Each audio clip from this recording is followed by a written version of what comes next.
Bonjour tout le monde. Aujourd'hui c'est spécial, on est le 22 février 2022 et je me suis amusé à écrire la date. Regardez, c'est spécial, hein. 22, 22, 22, c'est pas tous les jours qu'on voit de tels chiffres, hein. Il y a 6-2, hein. D'accord. Je suis désolé, vous allez recevoir comme d'habitude mes vidéos avec quelques semaines de retard parce qu'il faut que je fasse des vidéos d'avance, sinon je m'en sortirai pas. Donc je m'en excuse d'avance. Donc cette date est une date très très spéciale. En fait, au début, j'avais pas programmé de faire un enregistrement, mais quand j'ai vu la date, je me suis dit bon, je ne peux pas ne pas faire un enregistrement. Et ce que j'ai pu comprendre et ce que j'ai pu lire, c'est que depuis le 2 février jusqu'au 22 février, il y a un grand portail énergétique qui s'est ouvert. Ça veut dire que la Terre, donc nous-mêmes, les humains, nous sommes en train de recevoir une énergie énorme grâce à l'ouverture de ce portail énergétique. Et nous sommes rentrés officiellement dans l'ère du Verseau. On aura l'occasion de discuter de cette ère du Verseau parce que c'est important. Okay. Paraît-il, c'est l'ère spirituelle. C'est une ère spirituelle. Donc, qui vivra, verra. D'accord. Et c'est pour ça que nous vivons tellement de bouleversements en ce moment. Okay. Donc, les choses vont vraiment changer à partir de là. Donc, on va voir ce qu'il en est par la suite.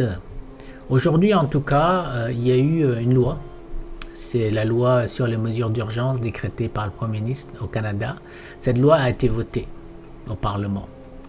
185 voix pour versus 153 contre. Suite à la manifestation du courant de la liberté, et peut-être que vous le savez, le Premier ministre a décrété la loi sur les mesures d'urgence. En fait, c'est une loi martiale, quoi, en quelque sorte. Ils peuvent faire énormément de choses suite à l'adoption de cette loi. Mais cette loi doit encore passer devant le Sénat. On verra. Hein. Donc, bien sûr, les mauvaises langues vont dire je vous avais dit, il fallait pas manifester, vous jouez le jeu du mondialiste. Vous voyez, maintenant, ils font une loi pour encore resserrer la vis. C'est sûr que si vous regardez l'arbre, vous ne verrez jamais la forêt. Et si on regarde la forêt, on ne regarde pas l'arbre. D'accord. Et, mais aujourd'hui, je ne suis pas là pour débattre qui a raison, qui a tort. Ça n'a aucune importance. La cause est plus importante que notre petit nombril. D'accord. Donc si cette loi devait être adoptée, ça voudrait dire que l'État aura le droit de geler les comptes bancaires des personnes qui sont suspectées d'avoir des activités illégales ou participer ou soutenir. Mais en fait, ils se foutent de nous, quoi. Parce qu'ils n'avaient pas besoin de cette loi. Ils ont déjà gelé des comptes bancaires des camionneurs. Hein. Franchement, c'est sérieux. Hein. Aïe, aïe, aïe, aïe, aïe, c'est vraiment... en tout cas.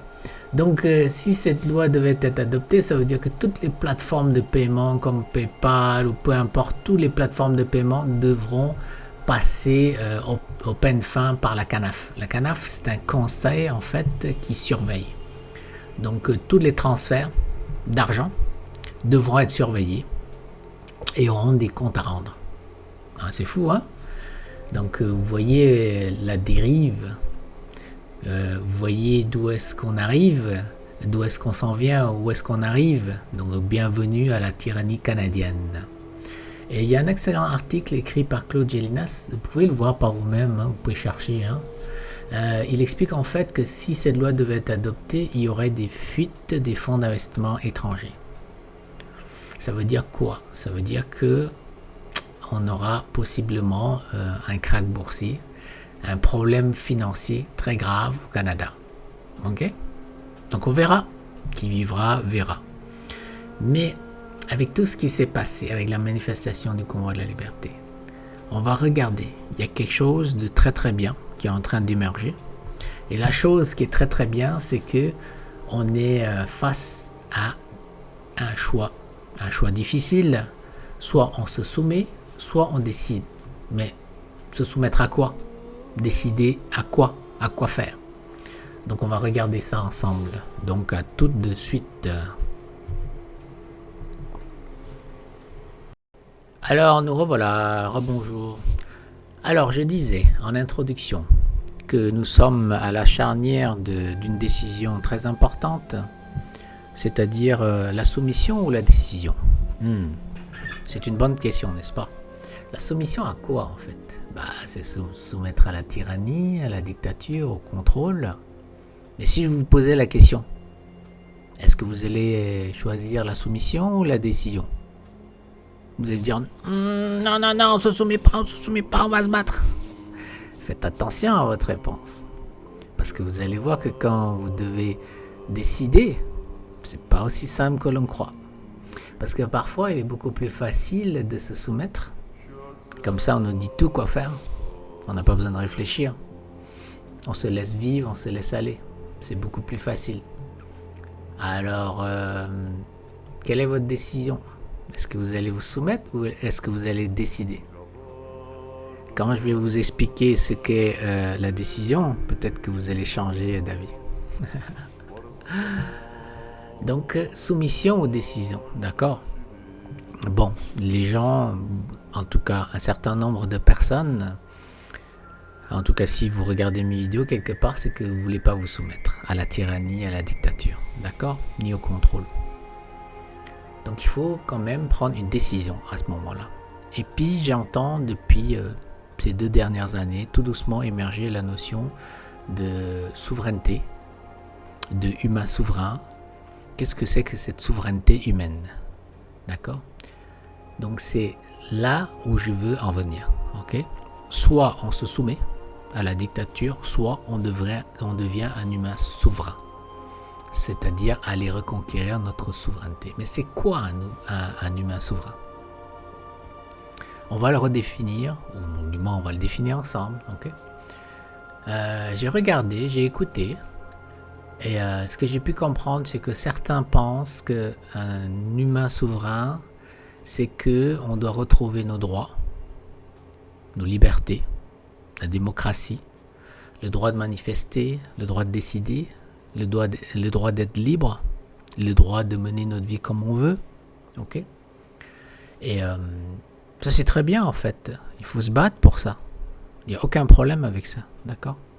Et certains pensent aussi qu'il faut reconquérir cette souveraineté-là par la politique, par les votes, influencer les politiques, influencer par l'économie. Comme par exemple on boycotte des magasins si jamais ils acceptent, ils collaborent avec le passeport vaccinal, etc. etc. D'accord? Encore une fois, certains aussi disent qu'on a le droit de manifester, donc on va manifester pour revendiquer nos droits. Ça c'est très bien, ok? Encore une fois, j'explique avec l'histoire des plantes parasites. En faisant cela, on essaye d'arracher les plantes. Et c'est ce qu'il faut faire, d'accord? Puis en même temps, en faisant toutes ces manifestations, en revendiquant nos droits, ce qu'on fait, c'est qu'on expose les mondialistes. On expose leur plan. Vous voyez, leur plan là a été accéléré. Parce qu'ils voulaient nous imposer l'identité numérique. Ils voulaient nous contrôler au niveau de nos comptes bancaires. C'était prévu, hein. Mais sauf qu'ils ne voulaient pas le dévoiler aussi vite. Mais à cause de ce qui s'est passé, le Premier ministre du Canada, je ne le nommerai pas, d'accord? Ça ne m'intéresse pas de nommer son nom. Et il a donc opté pour cette intimidation. D'accord? Mais c'est illégal ce qu'il fait. Parce que la loi n'est même pas passée, il a déjà appliqué. C'est vraiment illégal ce qu'il fait, n'est-ce pas? Mais en prenant ce genre de définition que nous devons revendiquer nos droits, notre liberté, la démocratie, c'est bien, mais il faut aller un peu plus loin. D'accord? Moi, je vais aller un peu plus loin. Ok? Encore une fois, je suis pour tout ce qu'on est en train de faire, tout ce qu'on est en train de voir et les manifestations avec toutes les actions menées. Ok?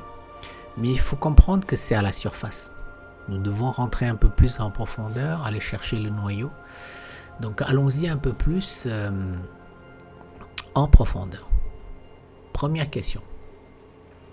Si nous voulons défendre notre liberté, ma question c'est, avons-nous été vraiment libres jusqu'à maintenant? Il faut bien réfléchir à la question. Nous avons été libres physiquement, mais psychologiquement de l'intérieur, est-ce que nous avons été libres? Parce que voyez-vous, jusqu'à maintenant, comment on réagit? Il y a action, réaction. Action, réaction. Lorsqu'il y a réaction, ça veut dire que c'est notre inconscient qui mène la danse. Ça veut dire que c'est notre inconscient qui mène notre vie. Et cet inconscient-là, on peut le programmer. Oui, parce que j'ai une formation en hypnose ericksonienne, donc je sais très bien de quoi je parle.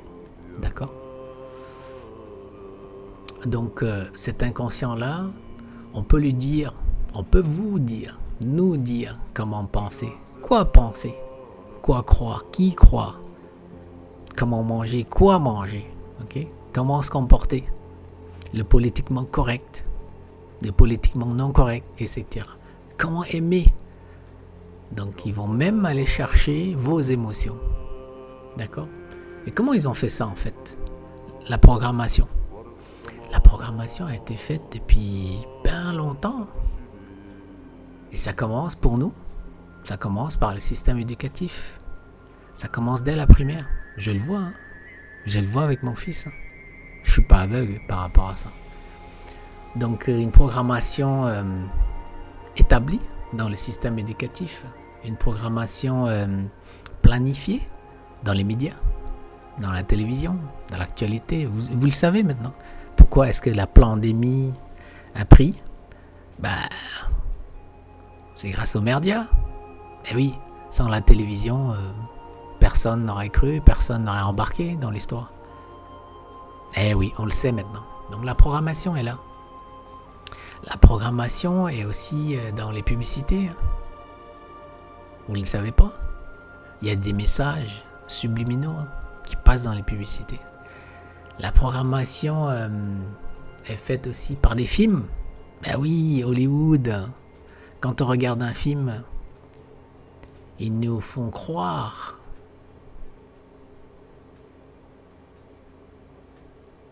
à des histoires et ils nous aident en fait à comment aimer. Ils nous aident entre guillemets, ils nous programment à comment aimer. C'est quoi la réussite ? C'est quoi la vie ? C'est quoi le bonheur ? Même dans les publicités. Ils vous montrent une voiture, ils vous montrent une belle femme, puis là, vous dites c'est ça le bonheur. La femme et la voiture. La voiture, je prendrai moi. Bon, c'est juste pour m'amuser un peu aujourd'hui. La programmation se fait aussi dans la politique. Si vous voulez savoir davantage, allez chercher Valérie Burgot. Elle explique très bien qu'on n'a jamais eu de démocratie, on n'a jamais eu vraiment de liberté. D'ailleurs, on n'a jamais eu de liberté d'avoir elle. Elle a fait des recherches depuis une dizaine d'années, c'est extraordinaire son travail. Valérie Burgot. Ok ?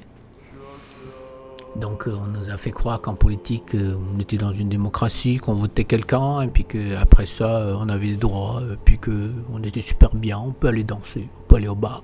Maintenant qu'on a enlevé nos droits en mettant des masques, on ne peut plus aller au bar. Bon, ok, parfait. La programmation a été faite aussi en sciences. Je suis scientifique, puis vous allez voir, malheureusement, tout ce qu'on apprend à l'université, c'est pas tout à fait juste. Il y a beaucoup de travail à faire derrière ça, de débroussaillage. Au niveau de la santé aussi, la grosse manipulation. Eh oui, j'ai eu cette chance en fait de travailler à l'intérieur. J'ai eu cette chance d'apprendre de l'intérieur. Comment ils manipulent, comment ils font, comment on fait. Ah là là là là là. La programmation a été faite aussi en économie. On fait confiance à une banque. Et vous voyez ce qui se passe maintenant avec la loi d'urgence. Ils peuvent bloquer tout notre compte en banque. Non seulement ils peuvent bloquer, mais ils peuvent tout prendre. Eh oui, bienvenue dans la nouvelle dictature. Mais vous inquiétez pas, comme je vous ai dit. Enfin, inquiétez-vous, mais comme je vous ai dit, c'est que il y a un plan, mais il y a aussi des plans cachés. Donc vous allez découvrir au fur et à mesure. Et puis aussi, il y a l'histoire des hypothèques. Quand vous prenez une hypothèque, en fait, vous avez une corde pendue quelque part. Vous ne pouvez plus bouger. Donc soit vous apportez de l'argent pour entretenir cette hypothèque et pour pouvoir le payer, ou soit vous pendez. Eh oui, d'accord ? Je ne dis pas tout ça pour vous faire peur ou quoi que ce soit, c'est pas le but, c'est vraiment pas le but. J'essaie de vous aider à éveiller votre conscience parce qu'on en a besoin, l'humanité a besoin de vous et vous avez besoin de l'humanité. N'oubliez jamais, c'est donnant-donnant, hein, c'est gagnant-gagnant, ok? C'est une interaction. L'humanité, c'est vous. Si vous avancez pas, l'humanité n'avancera pas, ok? Donc c'est pour ça. En plus, maintenant, on nous apprend même, on nous programme même comment respirer avec l'histoire des masques. Puis des enfants à l'école, bon, on le sait, hein, c'est pas la peine de revenir. On en a beaucoup parlé. Aïe, aïe, aïe. Donc, il y a toute une programmation derrière. Est-ce qu'on a vraiment été libre? Physiquement, on a l'air libre. Mais psychologiquement, dans notre tête, mentalement, est-ce qu'on a été libre? Est-ce qu'on a vraiment été libre? Puis en plus, on peut parler des téléphones, on peut parler de tout l'espionnage qui peut se faire. Téléphone, Internet. Est-ce qu'on a vraiment été libre? Donc, être un humain souverain, ou bien reconquérir notre souveraineté, je dirais qu'il faut aller beaucoup plus loin que ça. Il est nécessaire, en fait, dans le taoïsme, il y a une phrase qui m'a toujours marqué, qui dit la chose suivante. Arrivé à un certain âge, tu dois apprendre à désapprendre. C'est-à-dire que tu dois apprendre à te déprogrammer, à désapprendre ce qu'on t'a appris. Et aussi, tu dois apprendre à te sevrer. Parce que toute cette programmation-là, quelque part, c'est une drogue. C'est une addiction, une cochonnerie. D'accord? Si on t'a appris à manger de la mauvaise bouffe, c'est difficile de t'en défaire. C'est toute une programmation psychologique parce que tu t'es habitué à ça. Ton corps, ton cerveau s'est habitué à manger cette cochonnerie. Vous comprenez? Donc, redevenir un humain souverain, c'est apprendre à devenir humain. Mais avant de devenir humain, il faut d'abord devenir adulte. Et oui, c'est beaucoup plus facile de rester adolescent ou enfant parce que c'est toujours notre maman qui décide à notre place. C'est pour ça que la décision, soumission aux décisions, c'est tout simplement, si tu te soumets quelque part, c'est que tu veux rester encore enfant. Tu laisses l'État, le gouverne, aimant, et gouverne aimant, décider pour nous. Donc on se soumet, c'est beaucoup plus facile, on reste un enfant. Mais lorsqu'on décide, on est obligé de grandir. On est obligé d'être adulte et on est obligé de prendre ses responsabilités. Donc c'est beaucoup plus difficile. C'est pour ça que je vous dis, réfléchissez bien, hein, quand je vous ai demandé la soumission ou la décision. Bien sûr, vous avez dit, oh, je ne me soumets pas de dictature.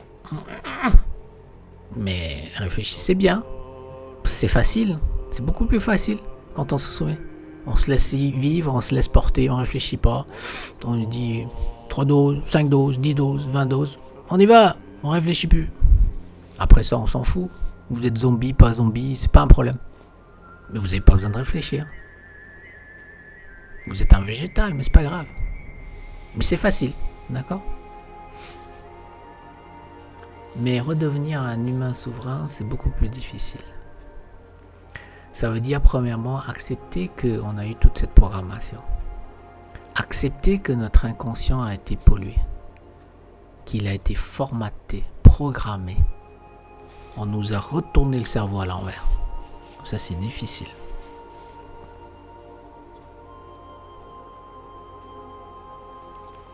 Une fois qu'on accepte, il faut apprendre à désapprendre, à déprogrammer tout ça,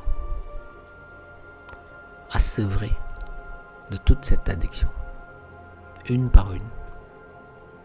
Pourquoi?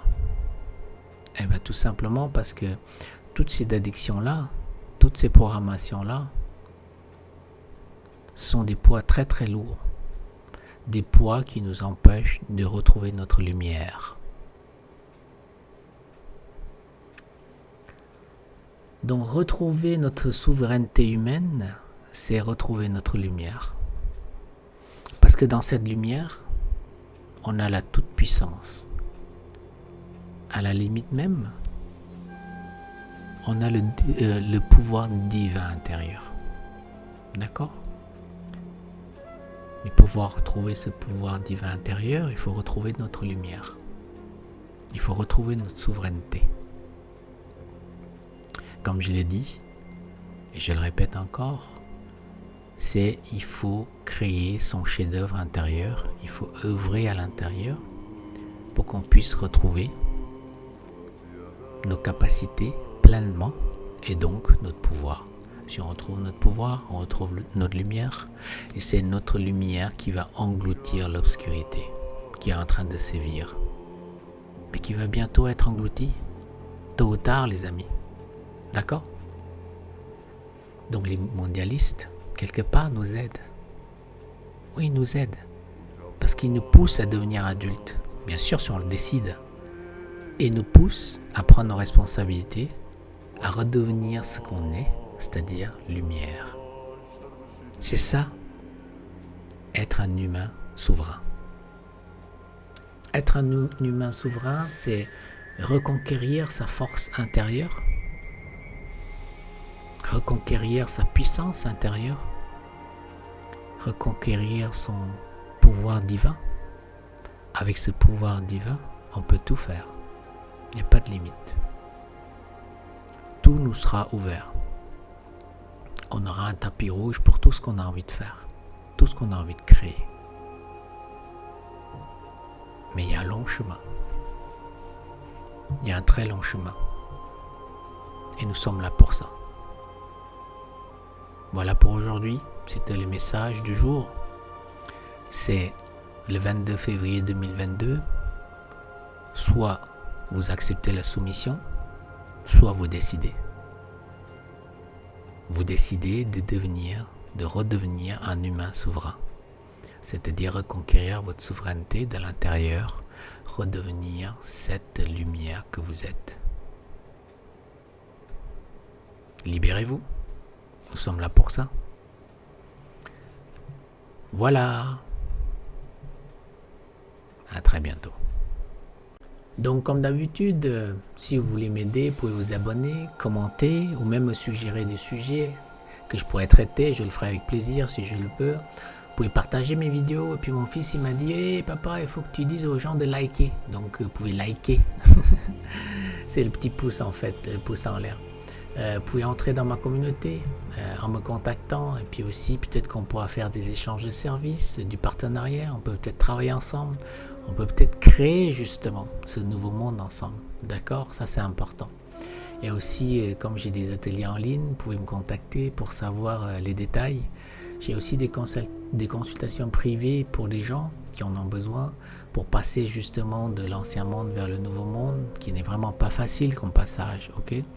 Il faut laisser partir, accepter de laisser partir l'ancien monde qui est en train de mourir et de cheminer vers le nouveau monde, qui n'est vraiment pas facile. Donc il faut être patient avec soi-même, indulgent. Puis bien sûr, vous pouvez aussi me faire des dons. Ok? Donc voilà, merci de m'avoir écouté. À très bientôt. Bye bye.